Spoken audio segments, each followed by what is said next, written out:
nous sommes dans la même famille. Chacun est libre de ses choix. De toute manière, généralement, quand on vote, il n'y a pas de photomaton. Et donc, on verra bien ce qui se passera les 18 et 25 novembre. En tout cas, je veux saluer ici, bien sûr, Jean-François Copé, à tout seigneur, tout honneur, parce que c'est un grand plaisir pour moi qu'il accepte de venir dans la circonscription dont je suis le représentant.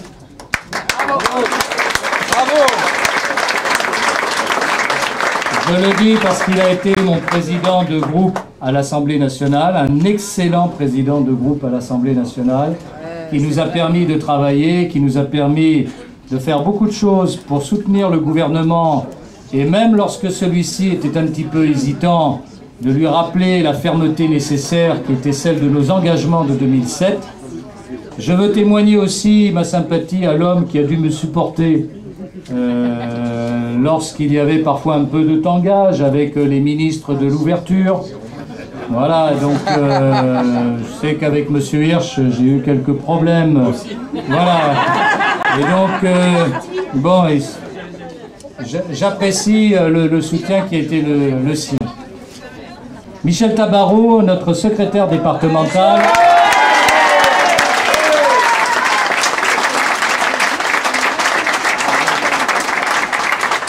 Avec laquelle nous menons un certain nombre de combats, notamment celui du respect de notre mémoire et du respect de notre histoire, comme nous avons eu l'occasion de le faire sur la loi de 2005 et puis sur le film hors-la-loi.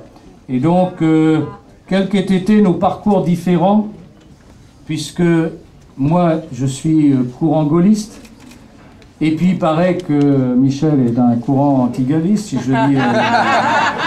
Eh bien, nous sommes ensemble pour ce qui concerne notre histoire, et qu'on n'insulte pas notre peuple et notre histoire, et c'est cela qui est important.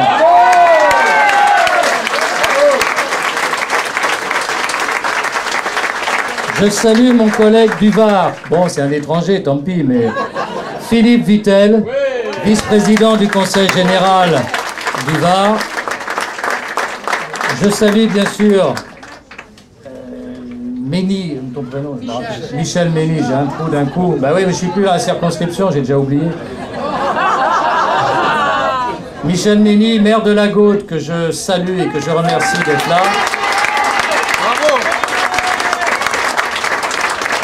Georges Pibou, maire de Pégoma, dans la circonscription de Michel. Olivier Bédati, Catelayer. Voilà, Philippe avait disparu, mais on y réapparaît. Bien. Je voudrais simplement vous dire pourquoi je me suis engagé aux côtés de Jean-François Copé. J'ai déjà commencé à dire qu'il avait été un excellent président de groupe. Je considère qu'il a été aussi un excellent secrétaire général de notre famille à un moment où force est de dire quand même que ses successeurs n'auront pas laissé un souvenir impérissable dans les fonctions qui étaient les leurs, et que donc il avait la rude tâche de réorganiser notre mouvement et d'en faire un mouvement en ordre de bataille pour les échéances nationales. Je voudrais juste rappeler que tous ceux qui vibrent avec émotion sur la campagne présidentielle menée par Nicolas Sarkozy, toute l'intendance, il a fallu la gérer, toute l'organisation des meetings qui ont tellement épaté ceux qui les ont regardés et ceux qui étaient à l'intérieur. Eh bien, c'est d'abord une organisation, un travail militant dont Jean-François Copé a été la cheville ouvrière. Bien sûr, pas tout seul, mais le succès de ces meetings, c'était bien sûr le formidable candidat qui était le nôtre, mais c'était aussi tous ceux qui avaient permis ce rassemblement, et donc ce qui pouvait faire basculer un certain nombre d'électeurs, et ça n'a pas été pour rien dans le rattrapage par rapport au retard dans les sondages. Donc Jean-François Copé est là avec nous, et je veux vraiment que vous le remerciez, car certains ont la mémoire un peu courte en la matière.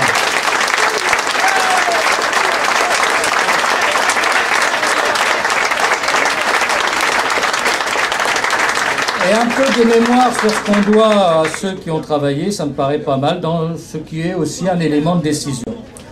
Deuxième élément qui fait mon choix, Jean-François, c'est que tu nous as permis la liberté d'expression.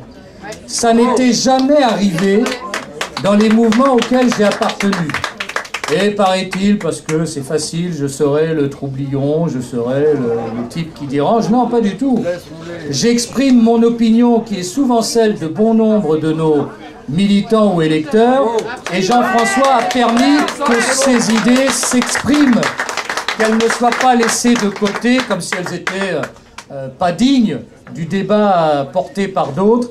Et donc, avec la droite populaire, nous avons eu toujours les coups des franches par Jean-François Copé, et l'engagement qui est le sien de faire vivre des courants sans remettre en cause l'unité de notre mouvement, parce que je veux dire quand même que si nous avons été les premiers à créer effectivement une sensibilité nouvelle au sein de l'UMP, il n'en demeure pas moins que nous étions, nous, bien présents dans le combat pour soutenir le président de la République, même si parfois nous avions pu l'interpeller ou faire en sorte d'exprimer notre désarroi. Donc on peut avoir des sensibilités, des courants, sans que pour autant ça remette en cause l'unité du mouvement.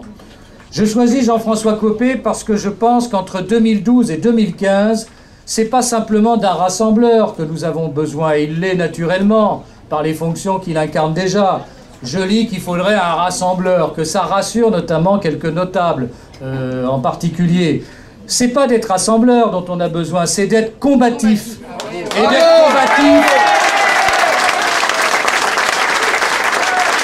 d'être combatif, c'est cela qui rassemble les Français qui nous ont abandonnés.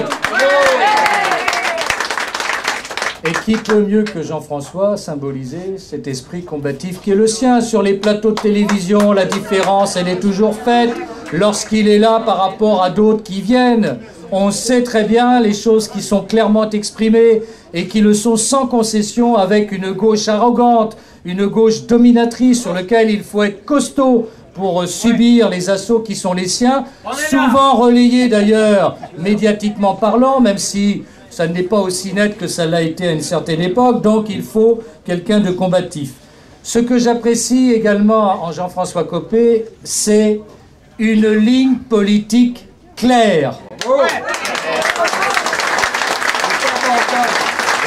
Il l'a exprimé, la droite décomplexée. Certains feignent de ne pas savoir ce que ça veut dire. Eh bien moi, je vais vous donner la traduction. Ça veut dire ne pas s'excuser en permanence lorsqu'on s'exprime face à la gauche.